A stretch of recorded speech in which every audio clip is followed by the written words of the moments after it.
Hello, hello, hello. Back for episode 3 of Faith Over Fear, Overcoming Addiction. And we had to postpone it to today because we had a fun, sober event to go to last night, which was awesome. Yep. At a local kava place here in our town. And we had a lot of fun. I'm still tired from last night because We're old. we we were there until what, like 10:30. Yeah. Yep. And I'm still dragging a little bit today. I have been. It's just been a long week. So good things are happening already, which I'm excited about.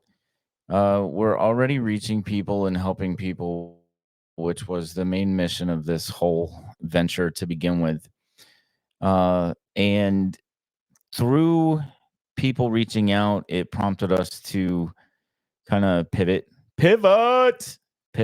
on what we were gonna. That was my best Ross. Yeah. Pivot on what we were gonna do today, and so what we're gonna talk about tonight is Amanda's stay at Honey Lake. Most importantly, like what your daily routine looked like, right? Looked like. Looked like. Yeah, that's not a word. But anyway, before we get into that, let's pray. I'll lead this time if you want me to. Yay, that's awesome. Yeah. Okay. Dear Heavenly Father, thank you for this journey that you've called us to be on. And we pray that you will provide the message that we need to deliver so that we can reach those that are in need of help, that we can connect with those people in one way or another, even if it has been as it has been so far by family members and friends. Just pray that you would bless us and bless what we're doing here so that we can bless other people through you by delivering this message and most importantly, hope. Hope from both the addict aspect and from the spouse, family, friend of the addict, and that we can point them in the right direction. That ultimately it would be awesome if they come to know you. And we just really want to reach out to people and continue our journey, as vulnerable as it is. I pray that you always give us strength and grace with each other, as these discussions won't always be easy, and that you remind us that we are in a better place now. And we need to, when those conversations get difficult, remember where we are and that we got here because of you and your grace and our grace for each other. All these things in his son's name we pray. Amen. Gosh, you're really long too. There were some important things. I don't do it much, but Yeah. so when we last spoke, and I'm just checking something because The tech piece. no, I just want to make sure. Yeah, okay. I don't know. Sometimes people are helping out by calling or, doing whatever. So, hopefully the message is getting out the way that it's supposed to. I hope. If not, we have the video and we'll put it up later. Yeah. Yeah. So, why don't you tell us, Amanda, where we left off? Last episode was detox, right? Started with the video. Uh-huh. And it was your experience at the detox center, which was lovely. Right? You know what? I mean, I look back on it fondly because, it was just a piece of the puzzle in the steps that I was taking to get me to where I am today. And, I am on Facebook with, some sober groups and everything. And I see some people, I fell off the wagon you know, y- it's been almost 4 years, but it's kind of weird. The time has gone by fast and slow at the same time. And when you're starting to, have this new sobriety mission for yourself, Mhm. um, I remember back in the day where I was like, well, it's only been an hour or only been a day or only been a week. That's still something, you know? Um, and eventually you will get to a year, 2 years, 3, 10. We have a lot of people that we know that have years and decades of sobriety. And, you know, hopefully with the things that we have kind of encountered and gone through, you can maybe get some hope out of that. I don't know. Yeah. Like I said, I'm a little bit tired. I think you're the one with the most energy today. I don't know if maybe it's. Well, it's your story to tell, not I mine. know, right? It's our story. So, Yeah, but this most importantly, so what happened was is we had a friend, a longtime friend, uh, who wanted to know what that daily routine looked like. And mhm, so I just think it's important to, because I know if that person's curious, a lot of people a are lot of people are curious. curious. It could, it could even be that because there's a lot of positivity in what your daily routine was. Mhm. And I think that the addict who might be curious about getting help could be scared to death of what that daily routine looks like. Yeah, and I went into it a little blind, and the reason why I'm looking on my phone is because I have this whole binder is full of daily classes that we took, things that they handed out. We have some drawing stuff in here, and then I've got, I pretty much wrote every single day when I was there. I, I think I went maybe just a few days every now and again where I didn't, write something down. But I write a lot of stuff down because I love looking at it later just to kind of see the mindset that I was in and how I have grown. But the one thing that I didn't put in here is my daily schedule. So I just pulled it up off my Mhm. phone. And when we were driving up to Honey Lake, I had no idea about anything. Like they had, I had a phone call with somebody in, intake and, Intake. intake, however you want to put that, take in Um, Admissions is what they normally admissions. call it in the hospital and clinical world. Yeah, that. But I didn't really ask any questions, which just because I was just so done and over and I wasn't trying to, and I think that was good for me because um if I would have started asking questions, I might have tried to talk myself out of it Mhm. again, which is what I had done for a very long time. Mhm. But yeah, I was just finally, whatever it is, I'm up for it. And so as soon as I got there, so you're not allowed to go in. Um, and again, I was there for 4 years ago. I think that they have changed things around a little bit.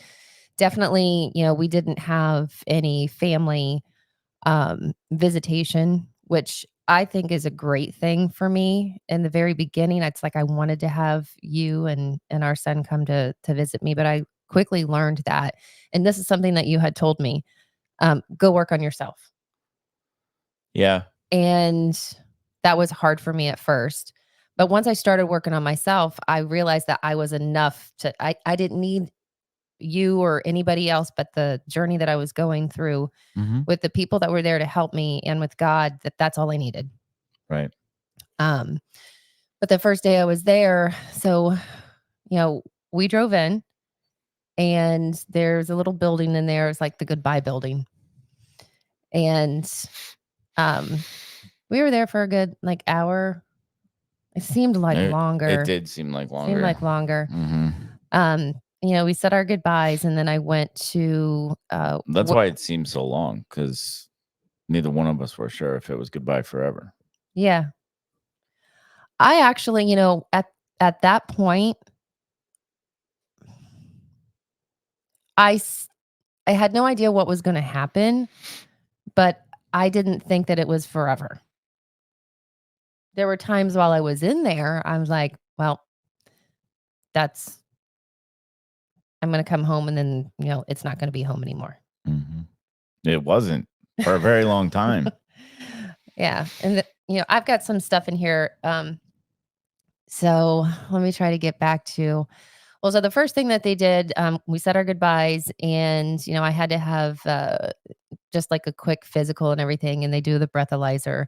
And I remember I had been chewing a piece of gum, and there's Mhm. like a little bit of alcohol in gum. Right. And now I hadn't had a drink. So Saturday was my last day. That was May the 16th.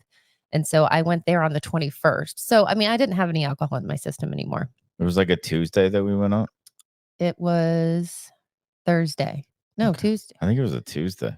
For some reason, I want to say it was a No, Tuesday too. I No. guess it could have been later in the week because Yeah. we actually had to get guidance on how to get there and everything, from New It, Day and it was Pastor Mike. it was a Thursday. Yeah. It was. I remember. So, I blew into the breathalyzer and there was like, I can't even remember what it was. I have my medical records from Honey Lake, but Mhm. that bit of gum, the alcohol in the gum actually, came through. And I said, I want to be 0. Yeah. So they Yeah. waited a little bit of time and then I was able to blow again. And because I wanted to have everything just fresh start. And that first night, oh gosh, I hadn't felt so alone that first night, but I did get a phone call. And here's the thing that's great about, finally putting yourself out there. When you put yourself out there, people will listen and want to help. Mhm. And I think that's one of the biggest things. It's like you don't want anybody to know. Um, it's just like you can't accept the good things that happen to you if you have a closed off heart. Like some bad things might happen, but really good things will happen too. And there are so many people out there that I had this long conversation. Somebody had called me. So many people had called me. I want to put this out there too. I think I said this in the last episode, but there was this wonderful girl. Her name's Sunday. Mhm. She sent me cards like every week that I was at Honey Lake, just to give me um, just words of encouragement, Yeah. which is what I really needed. She's an amazing human being. When I found that out, I was really taken aback by it because uh, I had no idea, and it just shows what an amazing person she is Hmm. because she was never super close to you. Mm-mm. You know what I mean? I had known her for years, again in party circles, but we always had a great relationship. We still talk to this day. We both, you and I both do. Hmm. She actually comes on my training and provides awesome input. So,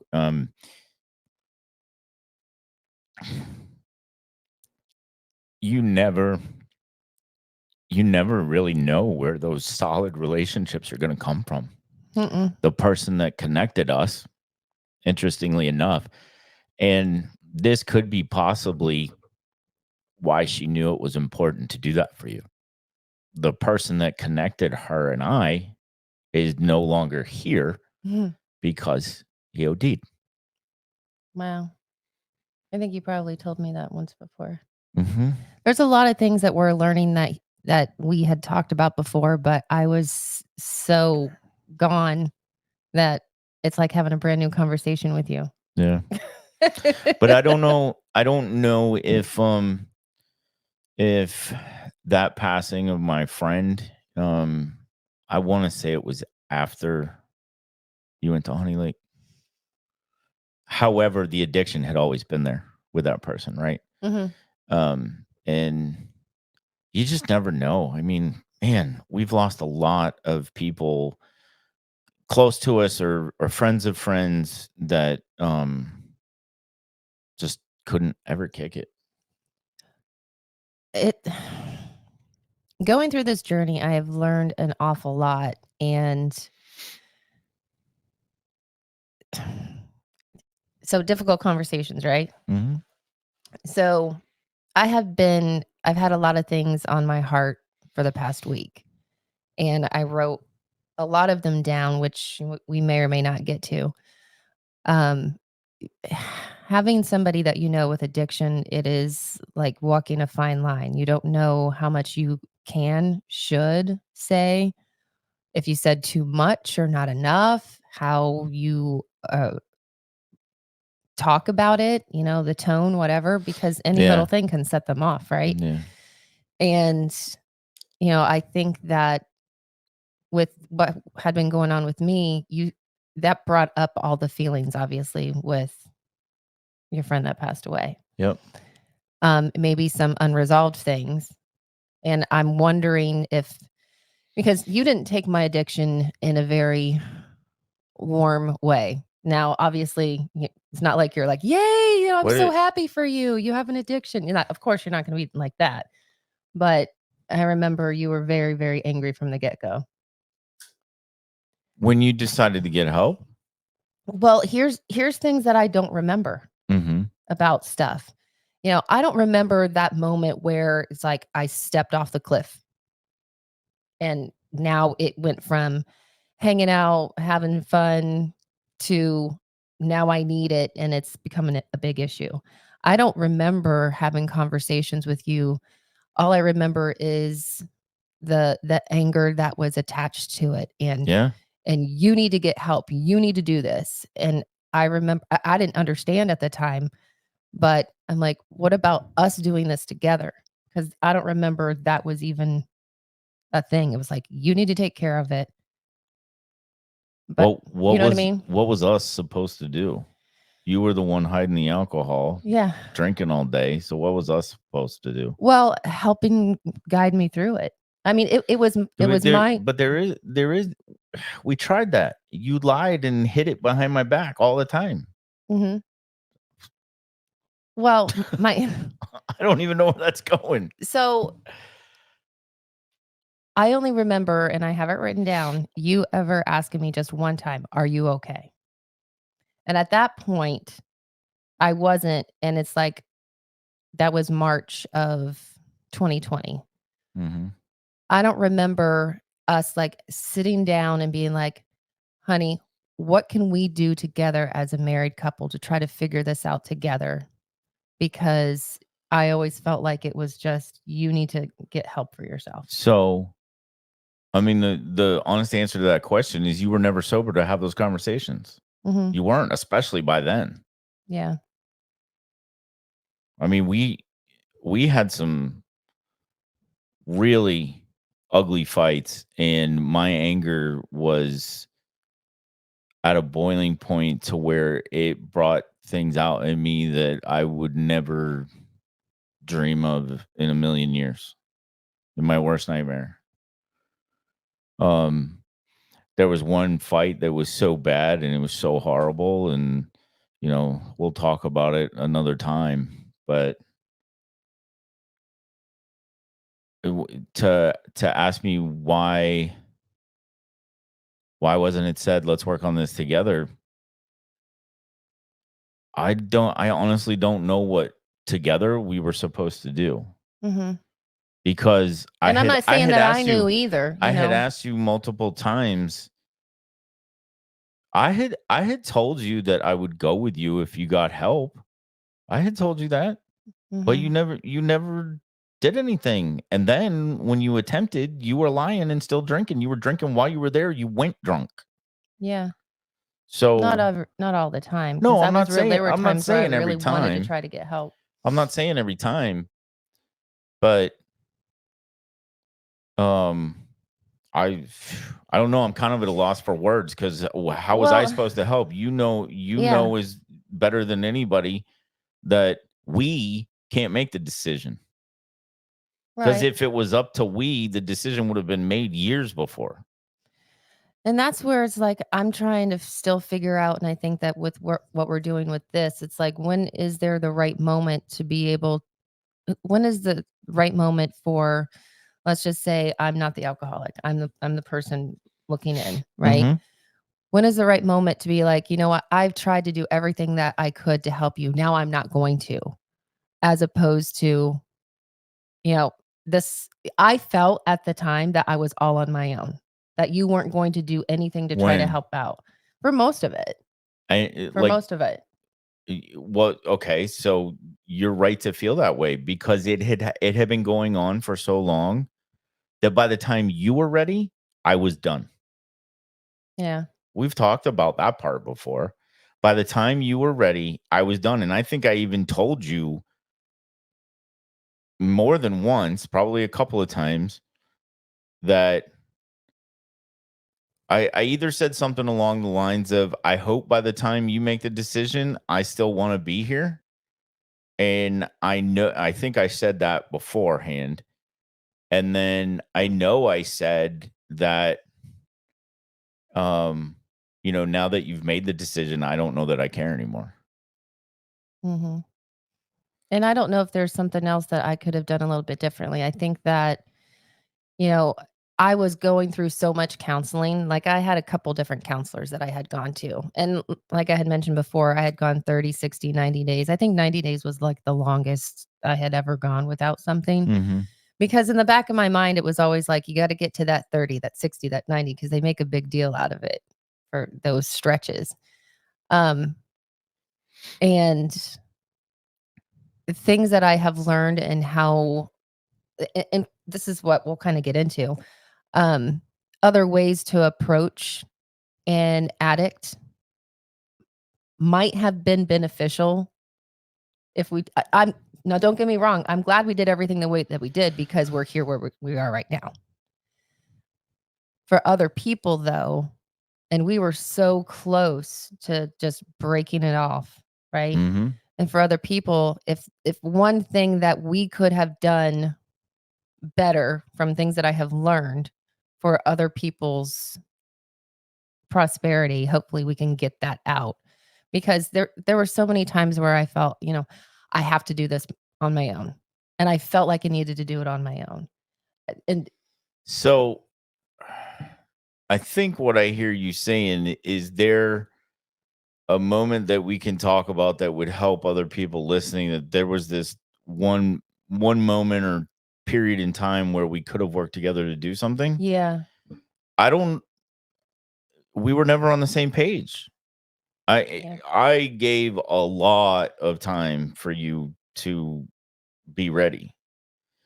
And part of a big reason why I wanted to do this, and this was just as important to me as it was to you, was because I felt like I had nobody. I Mhm. had nobody as the spouse of the alcoholic. I had nobody. In fact, you were so amazing at manipulation that you turned one of my friends against me, made him think that I was the alcoholic with the problem, and we've never been right since. And just so you know, I wasn't trying to manipulate because when I was in that time, I felt like a victim, so that's what I was going to portray. It wasn't like, "Well, I need to make sure that people see it my way." I felt like the That's how victim, it felt.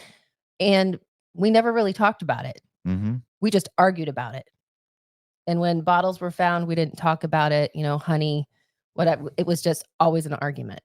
It never was a, "Hey, let's figure out what the hell's going on here." It was just we would always So, anger and screaming and yelling and stuff like that. That was our go-to then. yeah.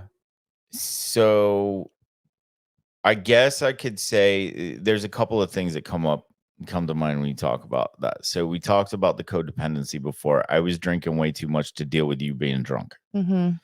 And so by the time, if I found a bottle, I was drunk, you were drunk, and everything was ugly. Mhm. Right. Um, I could have earlier on tried the baby honey thing. I pretty damn sure it wouldn't have done a damn thing That's one thing because we don't know. no, I know, but well, I mean, we do know. I wasn't always an ass about it. I wasn't. In the beginning, I wasn't an ass. Yeah. I had had enough and I got ugly because I didn't care anymore. I didn't care because you didn't seem to care, right?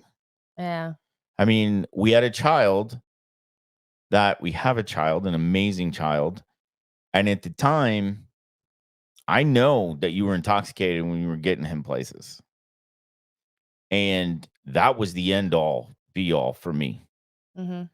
In that ugly fight, I said something horrible. I said, if you ever hurt our son, I'll fucking kill you. This is a light episode. It definitely took a right turn at Albuquerque from what we had intended to talk about. But Well, that was the two of the ugliest fights. The fight that I grabbed the fight that something went in the trash can, and I don't want to talk about it in this public place. Not that I wouldn't talk to somebody independently, privately about it, but mm-hmm, I don't want to talk about it on this public format, right? mm-hmm, But when something got thrown in the trash can,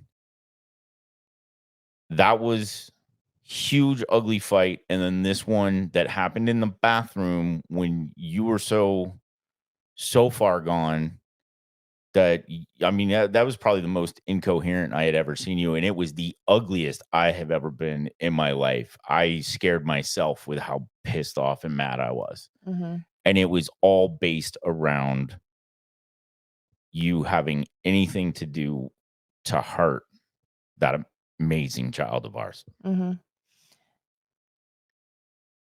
And that's where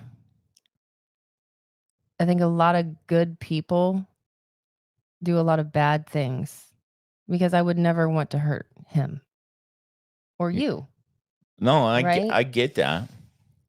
You get so caught up in that. And one thing that I wanted to say is, even when I was at Honey Lake, I I don't refer to myself as an alcoholic. Very rarely. And every now and again I might say it just because it seems to fit in the context of whatever I'm talking about, but for the most part, I don't say that I'm an alcoholic. I say that I had a really bad relationship with alcohol. A really it and you can call it what you want. I had one person who actually had been sober for quite a few years say that that's the stupidest way of looking at that. You know what? You can look at your addiction whatever way you want to. How I look at mine, I had a really bad relationship with alcohol that affected my other relationships So I was because just I don't want that stigma still on me because it's I kind of like, a negative to me. I get that, and that's why, on a previous episode, I mentioned that I love how you refer to it, Mhm.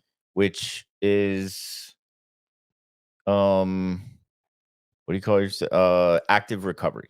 Is that Mhm. what you say? Right? I mean, I'm a no, recovering addict. no, no, no, no, No, I no, don't even say that. no. I don't know. I'll have to go back and look, but it's in the Okay. beginning of the previous episode, uh, where it was troublesome for me. I didn't think it was stupid. I didn't think it was anything like that.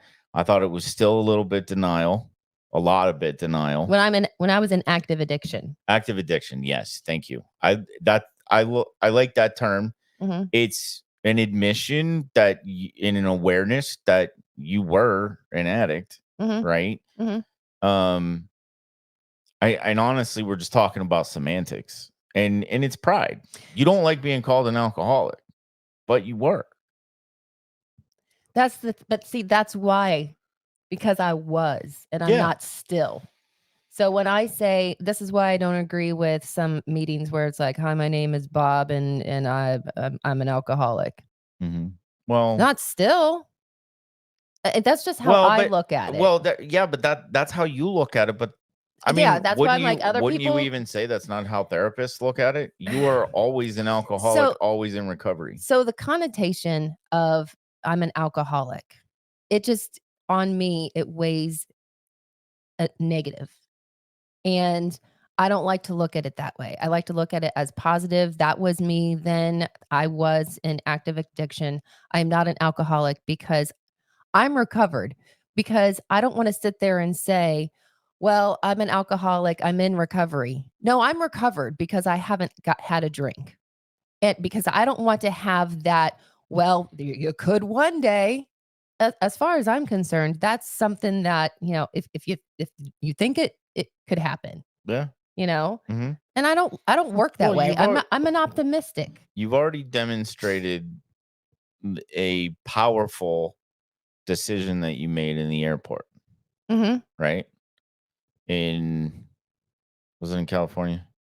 Wait, No, it was in it was on your way to Minneapolis. California though. It was on Of your all way to places, California it's though. Minneapolis. Yeah. Yeah. You took the world tour to California. Um, but you already made an amazing decision there. Mm-hmm. So and I get what you're saying, but take the person who's studying to be a psychologist, psychiatrist, whatever that road takes you to, right? Mm-hmm. That's not what they would say. You know what, though? I don't have to be like other people. Okay, I don't. can you just be objective and listen to me? We're not Yeah. talking about you right now. Yeah. Okay. The clinical version of it is you are always in recovery. Thus far, unless I write something.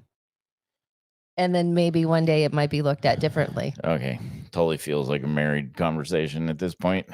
Right? I mean, it could change. Everything's always changing. I mean, people could look at it like, yeah, I'm recovered because I haven't done anything to make me I think back I yet. think that you are stronger than most people who are You know what? only And 2, 3, 4 years in. Yes, I agree with that. And I think about that. Thank you for Mhm. bringing that up. I think about that because I've talked to some people that have been in recovery for years Mhm. and they still struggle every single day.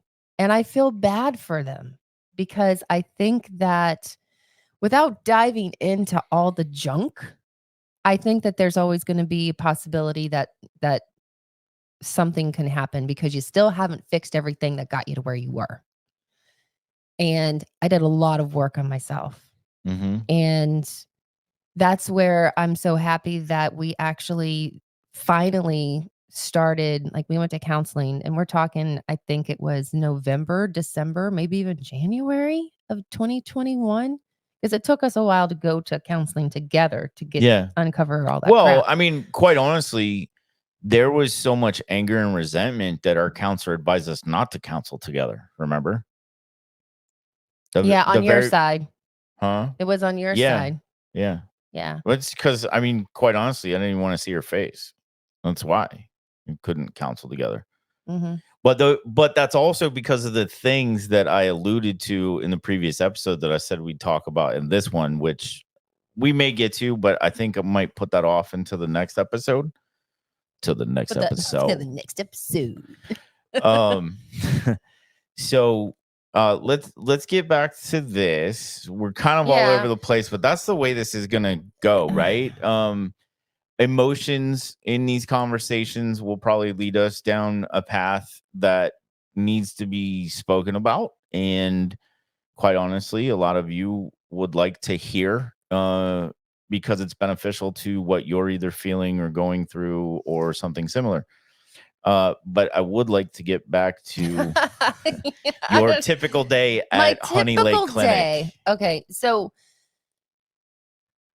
gosh, yeah, that was like a 20-minute derailment, which is fine The because last we part, needed to talk about the it. last part I remember about your day at Honey Lake was when we were in the admissions gatehouse for an eternity. So I had my physical and everything, and then I was left alone. And I finally I got this bag of goodies, and it had my weekly schedule on there, and this wonderful Yeti cup. Feel free to have us sponsor you. No, them sponsor us. That you sponsor us. Yes. Okay. You know what I mean. Yeti.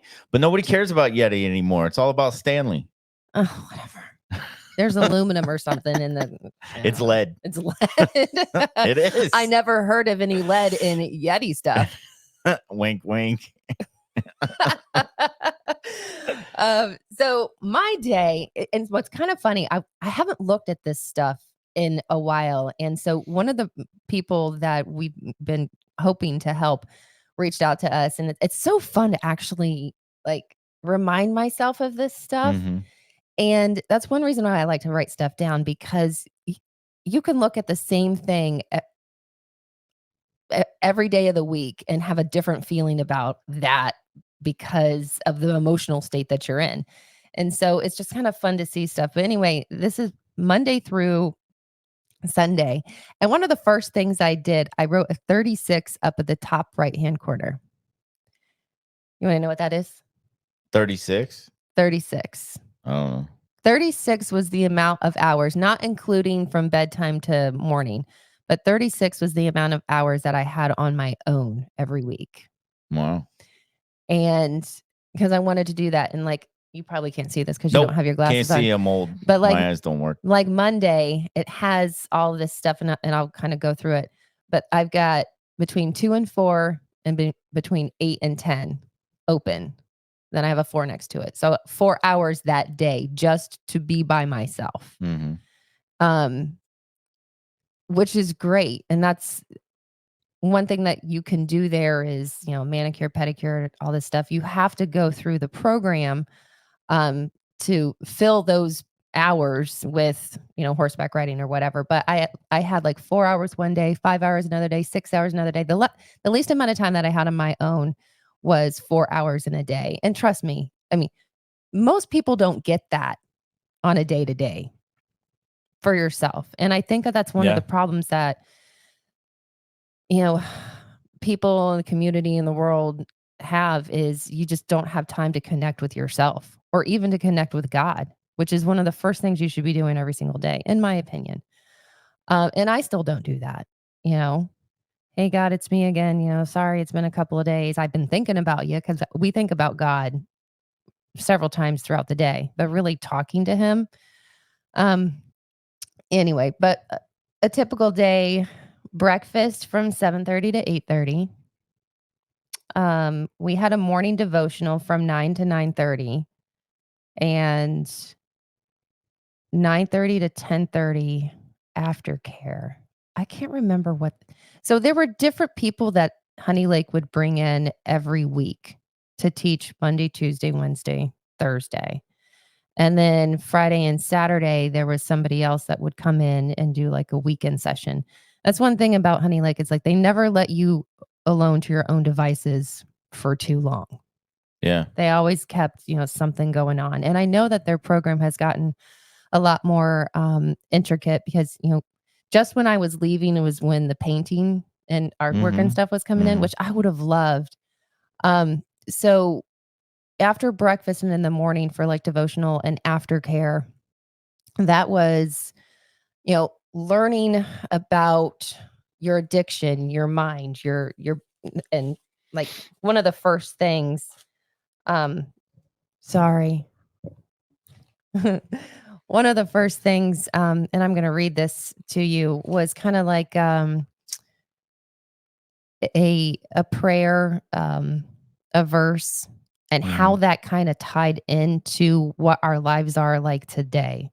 The Bible is so funny that way.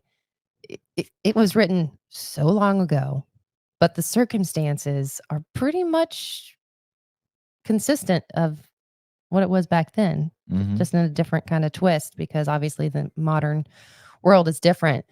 But so we had lunch, and then we had from 1 to 2 psych ed. And I think this is where I really got into wanting to, get my psych degree. We're all complex people. Got to figure out what makes us tick. What makes you tick? We don't have time for that.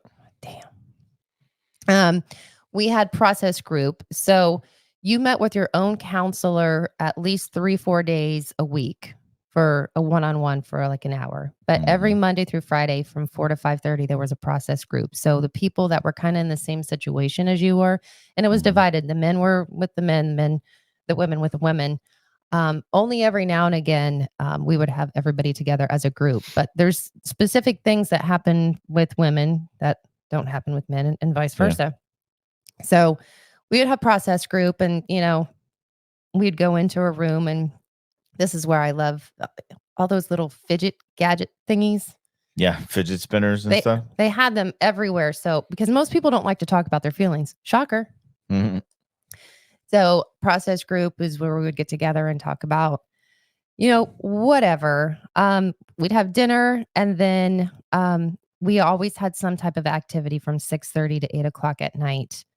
um, yoga, um, Goat yoga. What's it called? not goat yoga, Isn't it a called hot yoga. no, what's the yoga with goats? I think it's just goat yoga. Hmm, I don't know. okay, anyway. Um, but reenacting and reframing, just fun stuff. Graduation night was Thursday nights, and then after that, you could just hang out with yourself or other people, and then you're supposed to have lights out at 10. I think it was 10:30 was lights out. But I mean, a typical day was a couple of classes, breakfast, lunch, dinner, um, meet with your counselor, meet with a group Mhm. session, and just spend some time with yourself. So when did you, like, because you did a lot of taking a kayak on that lake, Mhm. right? That and horseback riding? Yeah. When did I do that? Yeah, well, like, when did that come in? It so, like, on it it was the same schedule every single day. So, like, Mondays, I had between 2 and 4, 8 and 10 Mhm. open. And Do you think the routine is part of the treatment, oh, yeah. right? Yeah, absolutely. Because, like you You said, have they didn't leave you alone too long to yourself because right. if left to my own devices, Devices. I probably would. That's a Pet Shop Boys song, in case you wanted to Thanks. know. Um, yeah, I think that now they had already been I have to look up all this stuff. They had already been open for, I think, only maybe 2, 3 years. Yeah. And so they were still going through some learning, processes, but I mean, I think everything when I was there was just absolutely perfect. Mhm. I don't remember a negative I still don't have a negative thought about that place. Now ask somebody else, they might think differently. It's all about perception. Um, I think that you have to really want it or want to see something different to really get what you need out of it. Um, there were about 20 people there, Mhm. 2022 max. That was it. I think that's really beneficial because you don't want to get lost. Everybody knew your name. Everybody was just so sweet. It's like cheers, yeah. There's one thing that I wrote down in here. So there was only like 22 people in that massive estate. Yeah, Wow. yeah. When you visit the website, and we have the website actually linked to the Facebook page and the YouTube channel. Uh, but when you visit the website, you can get a little bit of history of it there. It was basically a private residence, a massive estate, and it's a beautiful, beautiful property. Hmm. The little chapel down by the lake is absolutely beautiful. That was one of your favorite places. Yeah, you can actually visit the chapel because it's not It's not within the within the gates. gates. The horse guy Perry, shout out to Perry. He Mhm. was the first guy that talked to me there. Yeah. And in the very beginning, at least with me, I didn't feel like talking to anybody. I just wanted to be left alone. But I didn't know how to be alone. Mhm. I was so angry, sad, I had no idea what to do with myself, and he kind of forced me to talk to him in a gentle way, where he asked questions where I had to respond, right? So you just said something that really kind of sums up your entire history to that point, though, is you didn't know how to be alone. Mhm. So you had talked about it in previous episodes about always wanting male attention.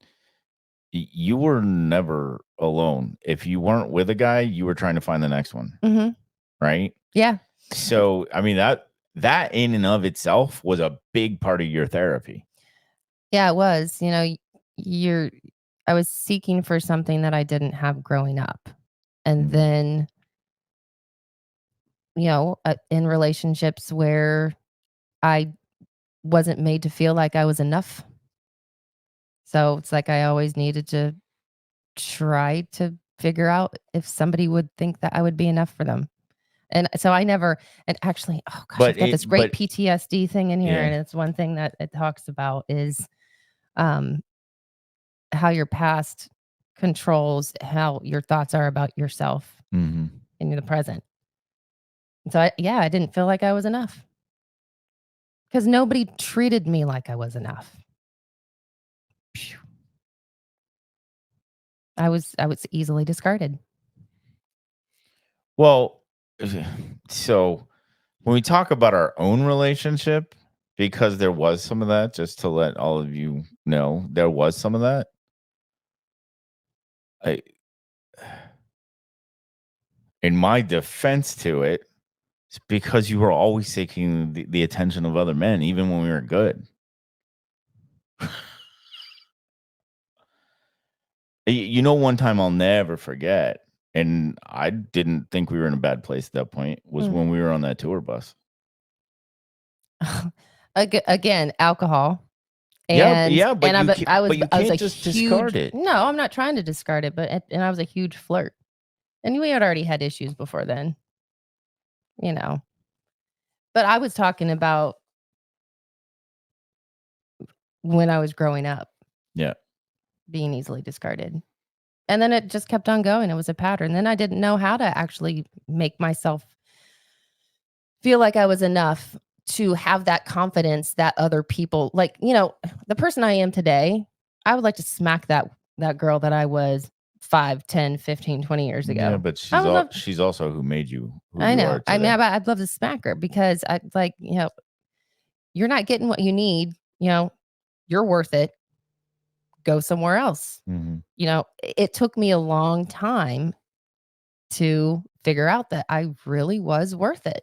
And I yeah, know I am today. And so it's like I wouldn't put up with anything. That's why I want to smack her because it's just like one of those, I think about those rom-coms mhm, and you have this pitiful girl who the boy breaks up with her and she's like, "Oh, but please don't do it." Oh, she looks so pathetic. And that's what I was because I yeah, when you have confidence in yourself, then you don't care about and you know me now. It's like I mhm, truly the people that really matter to me, of course I care about what you think about me. mhm, But we're not built to, you know, that might be harsh, care about what other people think about us. We shouldn't put too much into it. no, I mean, there's very close family members in my life that worry way too much about what people they don't even flip and know, Mhm. and what their opinion is of them, yet they will well, let me just put it this way. They care way too much about what strangers think about them instead of worrying what the people who love them most think about them. Yeah. And I felt that from everyone. Like I needed to have everybody and that's probably why I was a big fat flirt, and I know it was back in the day because I Mhm, needed to have it my love language now, it's always has pretty much been words of encouragement, right? Praise. I do love gifts though, just saying.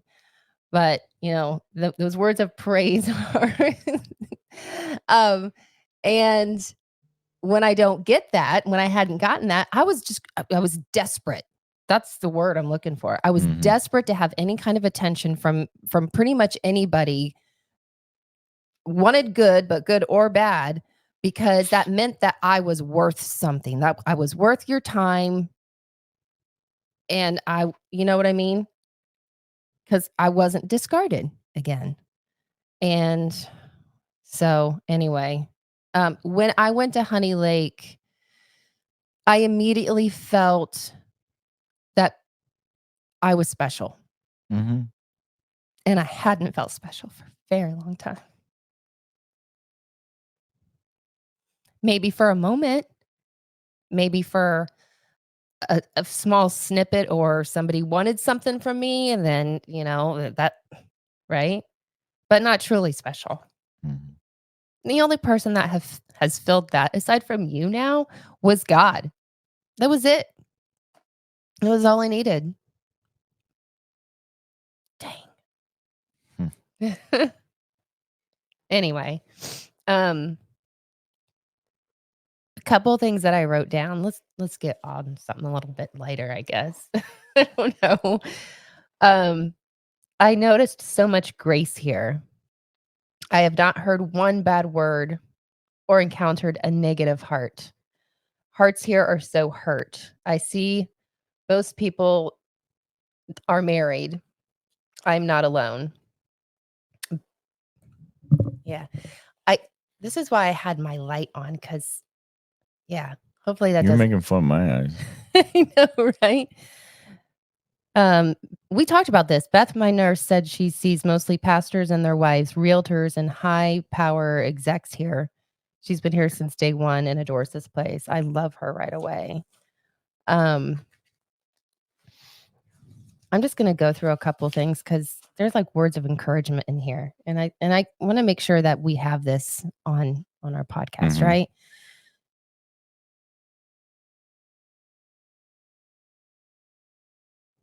Okay. So this was one of the first pages when I was there.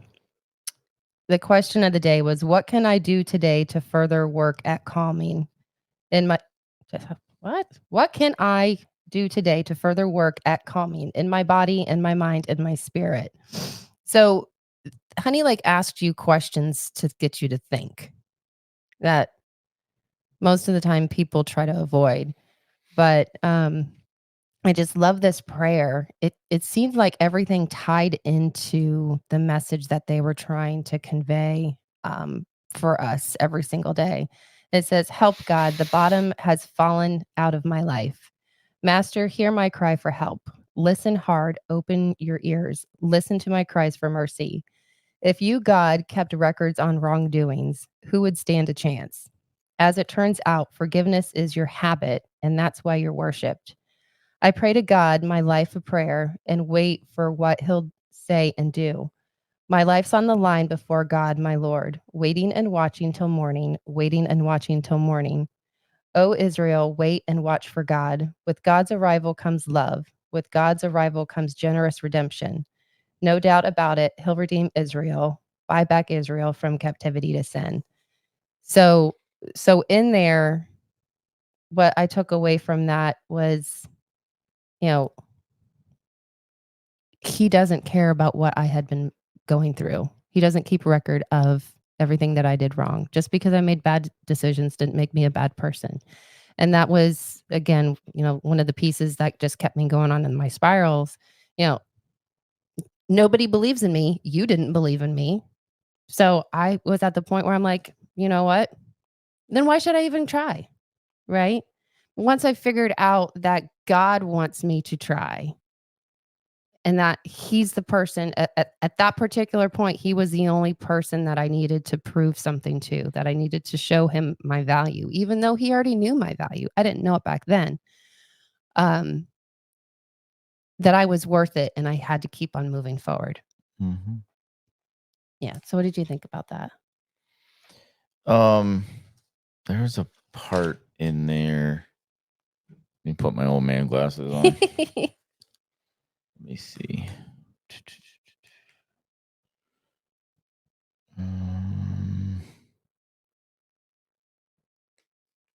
Oh, he keeps no records, right? Mhm. So,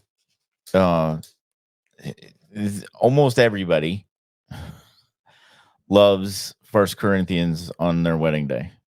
We had it on ours. I know, right? And part of that is exactly that, right? That love does not brag, love does not boast. Mhm. There's a part of in there about the record Keeps no keeping, record of right? wrongdoings. Right. Yeah. Yeah, so that's what came to mind. And also to say that God was the only perfect one. And in the form of Jesus, the only perfect person to ever walk this earth. The rest of us struggle with not keeping records of wrongdoing. Yes. We personally have gotten much better at it. Because quite honestly, I mean, that was a almost not really daily, but weekly thing with us in the ugly past. You this, you that. Mhm. So So just so you know, I wonder if you have ever wondered what I was going through at certain times. Again, like this is dated May 21st of 2020, which is the day I got there. I know back then you probably had no idea, like you could care less about what these words are that I have on this page. But I th I'm hoping that eventually, and maybe now when I read them, I can give you a better understanding as to what I was going through my words. Well, the difference is I care now. Yeah. You know, yeah, I want to know now because I love you and we're in love and we have a great relationship and I care now. I didn't give a rat's ass back then. Yeah. And I don't say that to be funny. I say it because I was just I so know, done. I know. Well, this is entitled How I Became an Alcoholic. Mm. It's my first night in the inpatient treatment center. It took me 2 years to finally come to. I've been an active alcoholic for about 6 years now, but I've been really drinking every now and again, mostly now for about 20 years. I finally came here because I truly had a come to Jesus moment. And without that moment, I would probably still be drinking and trying to function. By the grace of God that I have seen time and time again, He literally reached down and shook me. I am afraid. My husband of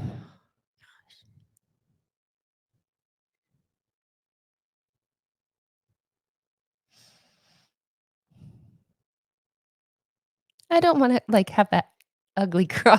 That's what I'm trying to wait. Yeah, I've already had one. Um, I am afraid. My husband of 9 years, partner, and best friend of 16 should be leaving me. Why wouldn't he after all I have done? Which brings me to tell what I have done. So that starts a lot of these paid like I don't have anything to go into just right there. Yeah. Um, but that just like brings me into all of these pages of things. And I tell you what, I called you the first morning.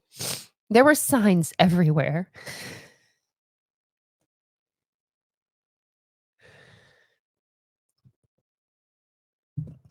It's amazing how when you open your eyes to let stuff in and to let God in, how he bombards you with stuff and wonderful moments. Like, I miss that. I miss it because I was so sad and vulnerable and struggling that I was just trying to find a bone anywhere. And every single like moment and place that I turned to when I was there, God was just sending me all of these messages, and it's just so wonderful and amazing. And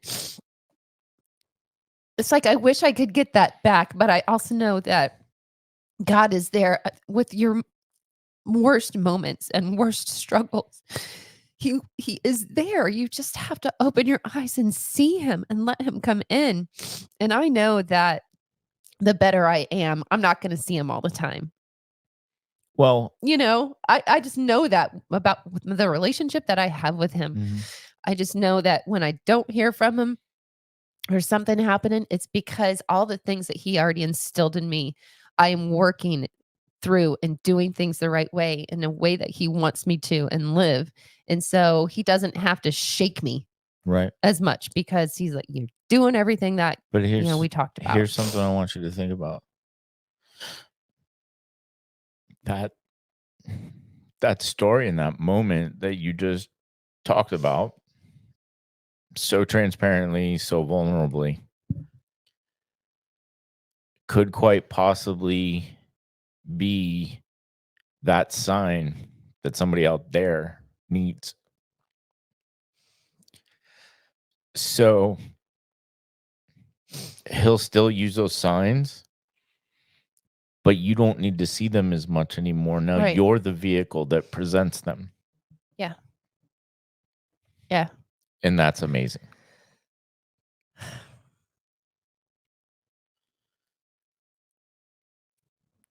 Thanks, Yeah. babe. One thing that we completely forget is to have a thing of tissues right here. So, gosh, we're almost like at an hour and stuff. The the first morning that I woke up, the signs and everything, I wrote this down and I remember calling you. And again, I know now that it didn't affect you the way it affected me, but everything, every little thing was just like that little beacon of hope for me, right? Uh-huh.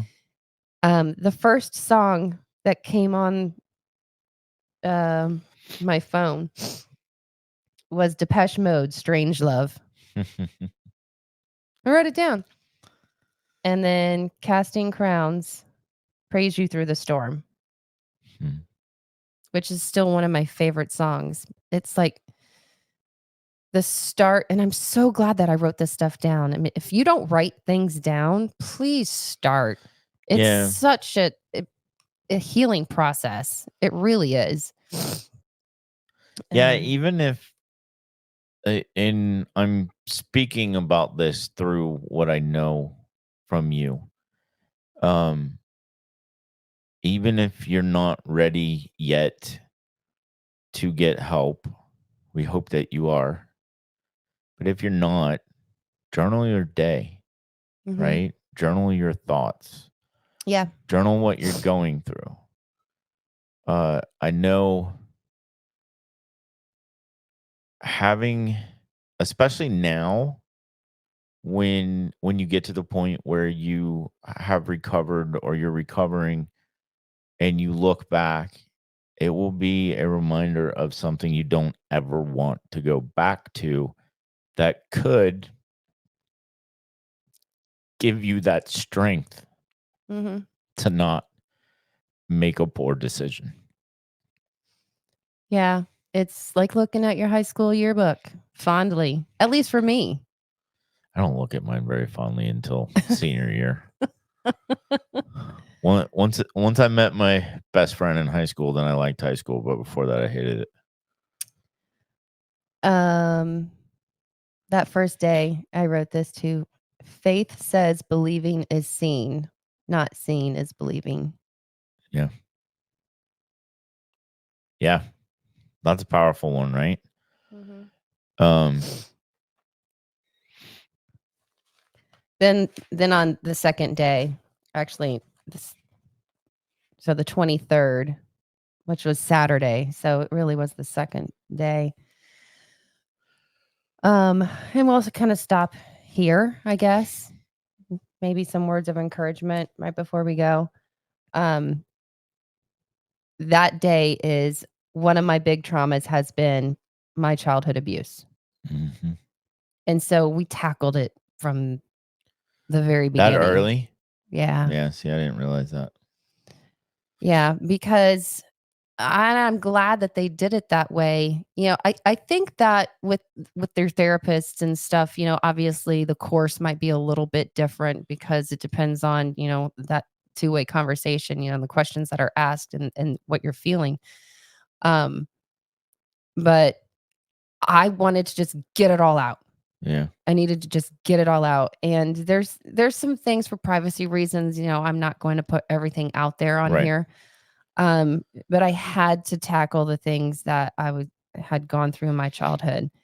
And Well, and just like there was something that I didn't want to put out in such a public format,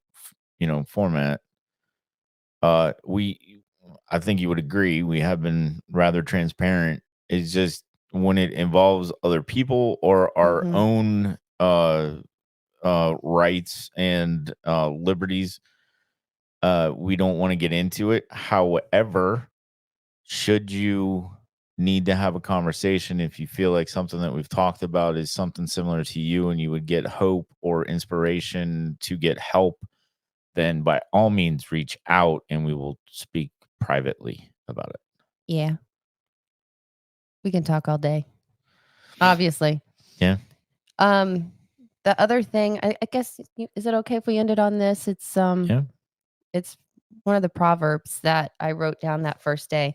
There's so many things, and we all have a different writing style. And I tend to write down, like, if there's a message that I hear, especially if it's a verse in the Bible, I would just write down, like, I wrote down Proverbs 3, 1 through 8 Mhm. on this paper. I didn't write down the entire thing. I had no idea what it said again until I looked this up today. But, it just ties into what was going on that day, which is crazy. Everything, it's just amazing. So I wrote down Proverbs 3, 1 through 8. My son, do not forget my teaching, but keep my commands in your heart, for they will prolong your life many years and bring you peace and prosperity. Let love and faithfulness never leave you. Bind them around your neck. Write them on the tablet of your heart. Then you will win favor and a good name in the sight of God and man. Trust in the Lord with all your heart and lean not on your own understanding. In all your ways, submit to him, and he will make your paths straight. Do not be wise in your own eyes. Fear the Lord and shun evil. This will bring health to your body and nourishment to your bones. So, trusting the Lord, I had to trust him with what I was going through and not try to figure it out. Yeah. Well, and ultimately we are where we are today as a married couple because we both trusted in that too. Like you said, faith is what would you say? Believing, not seeing, right? So, Mhm. uh, Faith says believing is seen, not right, seeing is believing. right. So it was faith in what God wanted me to do and what God was leading me to do that I ultimately decided against what I thought I wanted to do, right? And that's why we're still here. That's why ultimately we get stronger and stronger, and we're here to provide this message to you, and hopefully rerun re hopefully we we reach somebody out there that needs encouragement, needs hope, needs to know that there's something positive on the other side and that you can get to the other side, even though it feels like you are in a hell that you will never get out of. Mm. Yeah. You'll get there. Uh, I don't know. A lot of what this is always going to be faith based because that's what led us to decide to do this and bring this message to all of you. And it's what kept us together. It's what got Amanda out of her addiction. So we're not, I don't even know really how to say this. Like we're not here to try to turn a atheist into a believer, Mm-mm. but we're not opposed either. uh we are we are going to use this opportunity to spread the good news of what God can do for you.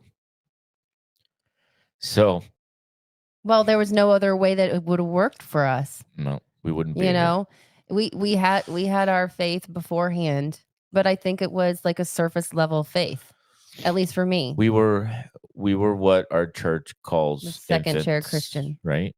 Or No, this, I don't even think we were second chair really. yeah, probably we're probably third chair. Yeah. I mean, we're infants when it Yeah. comes to our walk with Jesus at the time. So, Yeah, absolutely. and she's farther ahead than I am. On my steps are slower. Well, And it's I think a lot because of it is of what because of you what you did. well, and yeah, and you had to Yeah. I mean, And Honey lots Lake of was a big part of it too. I had lots of experiences, and we'll Mhm. talk about that another time, where I literally have heard the voice of God, and then I've seen it right in front of my face, and it's like people probably are like, "What? How does that happen?" It's happened, and it's just amazing to me. And Yeah. so when there's something bigger than I mean, yourself, then you start to feel different. so I'll tell you something just hit me because when she told me that, even though I'm a believer, I was like, okay, whatever. You joined a cult or something. Uh, but what just hit me with you saying that is how many, eh, why can't somebody hear the voice of God? There's plenty of people out there that claim to hear the voice of ghosts. Yeah. What's the difference, Right. right? Right. He's the holiest of all the ghosts. So it makes total sense.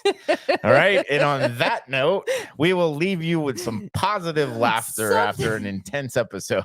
Something to chew on. Talk, whether you hear ghosts or not. Ghosts or God. Which one would you rather hear? I don't know. Yeah. So we will have resources in the description to this video. We'll also have we'll have resources for you in the YouTube and Facebook channel descriptions so that you can find help if you need it. By all means, reach out to us privately, whether it's direct messaging on Facebook, either Amanda's profile, my profile, the Faith Over Fear Overcoming Addiction podcast page, YouTube. Well, YouTube, there's no way for you to reach out to us privately. So direct message us through Facebook somehow if you want to, and we will be more than happy to talk to you to see what we can do to help you or a family member, whatever it is. We will have all those resources linked below. And if you have a story that you would like us to share, or some moment or something, Yeah. um, Well, your stories will help get other people through as well. So, words of encouragement, something that we can share. We kind of want to make this as interactive as possible. It's not just about us. No, it's about the story and hope and all that. And actually, we have a friend who I was hoping would want to be a guest, and that person has said that they would love to be a guest and tell their story. Their story is ridiculously powerful. Super proud of him for overcoming his addiction too. So he will be on at some point. I have to coordinate when he wants to do that. And then another friend that is very intrigued to help by providing their story. And at some point that will happen. One thing we've learned in doing this from people that are close to us or friends of friends is that just watching this can evoke emotions in people who are either in recovery themselves or the spouse, family friend of an addict, and the emotions that it triggers for them. So uh I'm happy about that. Is weird as that may sound, because it means that what we're doing here is powerful and it's making sense. Um, but to Amanda's point, if you do want to tell your own story, we would love to have you as a guest. We have the technology. We can build him. We have the technology. We don't have the technology. He does. So we have the technology to actually bring you in as a guest, or if you would just like to do it by phone, we could bring you in just like a call-in radio show too. So anyway, we look forward to having more people on here tell their story, and we look forward to seeing all of you next week at the regular time. Right, Friday, 7:30 p.m. We have to look at the calendar. It seems like we have a ton of stuff going on, but we will at least have a show every single week. Yep, absolutely. Stay tuned. So thanks for joining us, and we'll see you next time. Bye-bye.